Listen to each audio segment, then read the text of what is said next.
So today I'll be in conversation with Dr. Agrawal, who is the founder of ECFMG US. We'll be talking about how important research is for Match 2023. So it's a question that most of us have, and me being a 2023 applicant myself, it was something that I always used to ask, like how important is research? What type of research should I do? So I'm really happy that we could actually join the wonderful Dr. Agrawal today for this conversation. And for starters, my name is Dr. Avanthika. I am an ECFMG certified pediatric residency applicant for this year.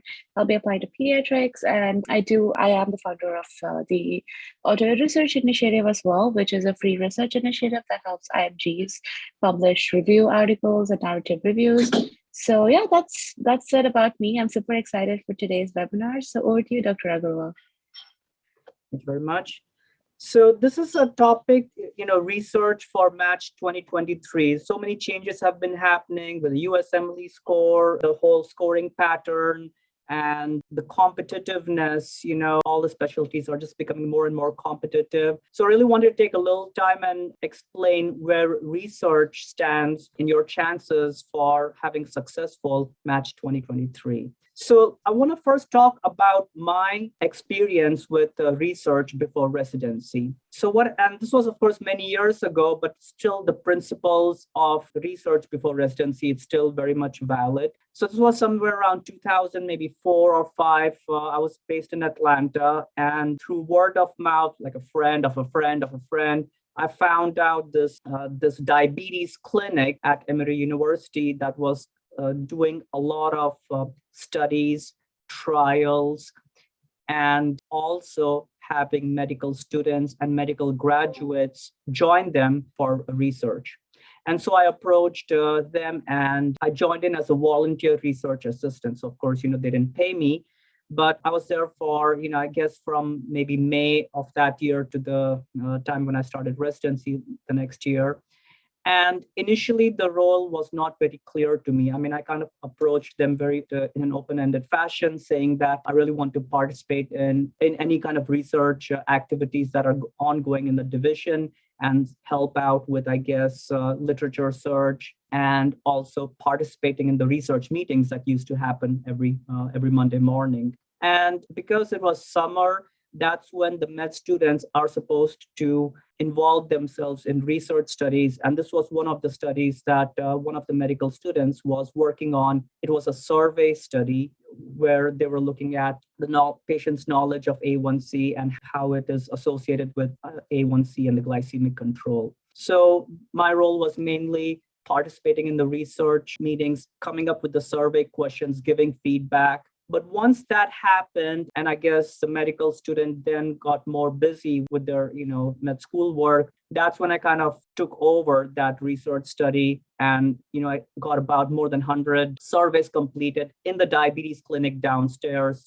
There's my office. I think you can see like 97 there, but yeah, around 100 surveys. That was my role, was the data collection. I didn't know anything about SPSS, or I just knew Excel, very basic, Microsoft Excel. So I kind of learned how to input the data. And once that was done, that's when this analysis started to happen. And that's where, the research mentors in that division really helped me out, because again, I was not very sure how to go about it. And so they took my survey question, all the responses from the survey questions, and then they were able to pull all the A1C data and run all the analysis. Like I mentioned, I did not have any SPSS information. That's usually the very commonly used statistical software. But I did learn enough to calculate these few things that you see on the next slide, like mean values, standard deviation, making these bar graphs. So it was a bit of a learning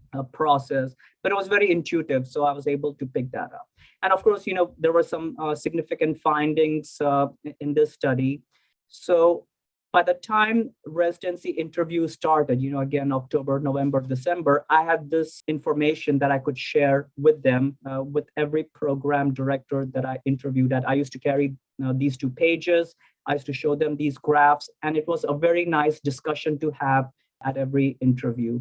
And beyond that, as time went on, I then wrote the abstract, which you can see on the left side of the slide. And of course, in close collaboration with the mentor who really guided how to write this up.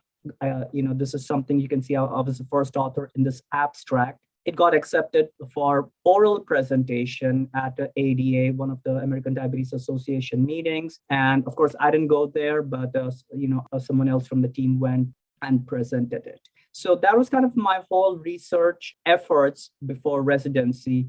But the main outcome was to start with the data collection, get it to the point where I was able to show these, at least some preliminary data that I could use in my residency interviews.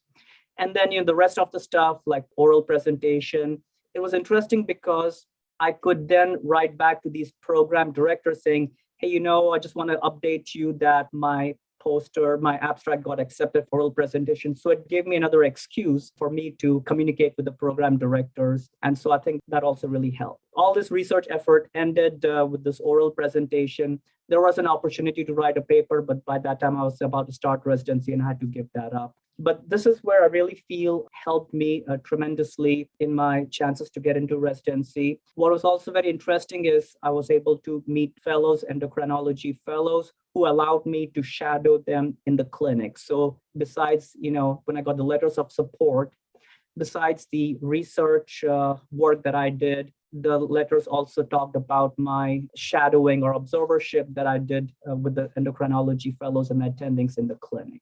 So it was a very nice opportunity and very nice way of, working on my resume, working on my ERAS application and improving my chances.